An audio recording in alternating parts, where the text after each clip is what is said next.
Jesus? That's a question I have. Who is he? Now, we have this Christmas thing, and it's sort of, in some places it celebrates a bit about Jesus. Some places it says it celebrates presents and Santa and celebrates all sorts of other stuff. And, you know, my question is, who is Jesus? Might be a question you have. Who is Jesus? Was he real? Is he actually true? Well, I was looking up a history book the other day, and for us with the Aboriginal community, we actually struggled to find out that Captain Cook is real. But I wasn't there. I didn't know. I didn't see it. But I believe he's real because it's in the history books. And my people have stories about the stuff that happened after they came to the country. But I wasn't there, so I don't know. I haven't got a first-hand thing to say. All I can say is what I've heard and what I've read or what I've seen in books. So when people say to me, who is Jesus? Is he real? Is he really, did he do really what he did? Well, all I can say is I look up a book. It's called the Bible, and it tells me that he did these things. But then I thought, well, was that just a book that's about him? And then I look up a history book, a Roman history book called from a person called Josephus, who was a Roman historian, who then speaks about the journeys of Jesus from a Roman perspective.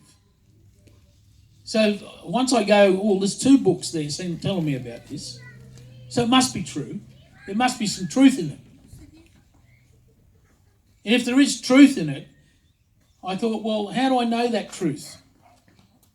Well, in the Gospel of John 14:6, it says, Jesus said, I am the way, the truth, and the life.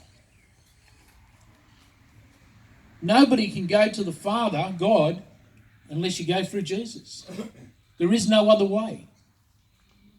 And I went, wow. When I read that, I go, this is starting to get really interesting here. Who is this Jesus? Yes, it sounds like he's real. I've looked at books and he's real. And then he speaks out about the truth. I mean, we only have to look at our politicians and know that everything's true, isn't it? And at the moment with this pandemic, we are relying on scientists now to tell us what the truth is. We're relying on people that we hope know what they're talking about. Because they lose me when they start talking about this stuff because I don't know. I'm not a scientist. I'm not a doctor. But you know, when we talk about Jesus, it brings Christmas into line. That's what Christmas is about. It's the reason for the season. We celebrate this birth of Jesus. It gets muddled up in all the shopping and all the other stuff, but it's there. I was in a shopping centre the other day and had a really beautiful Christmas carol going. And I thought, wow, that's really good. You know, really good Christian sort of Christmas carol. And I'm going, this is fantastic. It's still there. We haven't lost it all. But if Jesus is so real, and we celebrate this big occasion right across the world about Christmas, there's got to be something in it. And if Josephus, the historian, is talking about this stuff as well, there's got to be something in it. Jesus didn't get born, or was born, to do nothing. So we have then, I think about Easter. Oh, there's another Jesus celebration. Right? And it's not all just about bunnies and Easter eggs. It's also something to do with Jesus. But I always connect the two. Why did Jesus get born? So we can have the way, the truth, and the life. Because without Jesus being born, we wouldn't have had that. We wouldn't have been able to connect with God.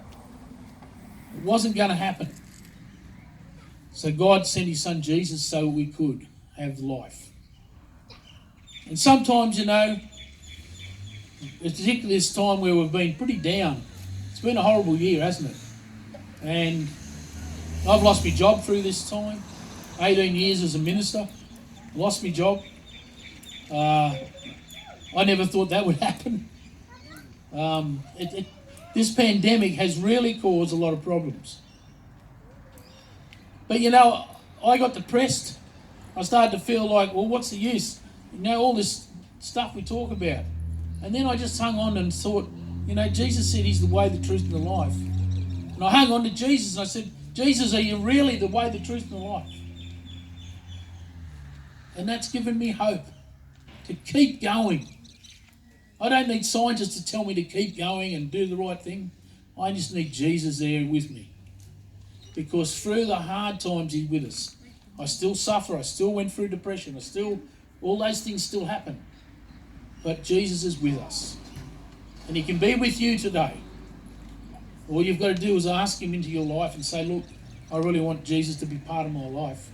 So even though all the things in my life could be in a big muddle, I could be upset about all sorts of things. I could be blaming God about all sorts of things as well.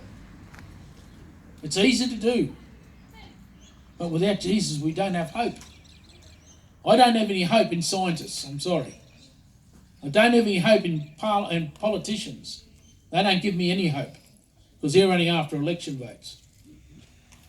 I don't have any hope in anything the world can offer me because they can offer me millions of dollars and you might be happy for a couple of days.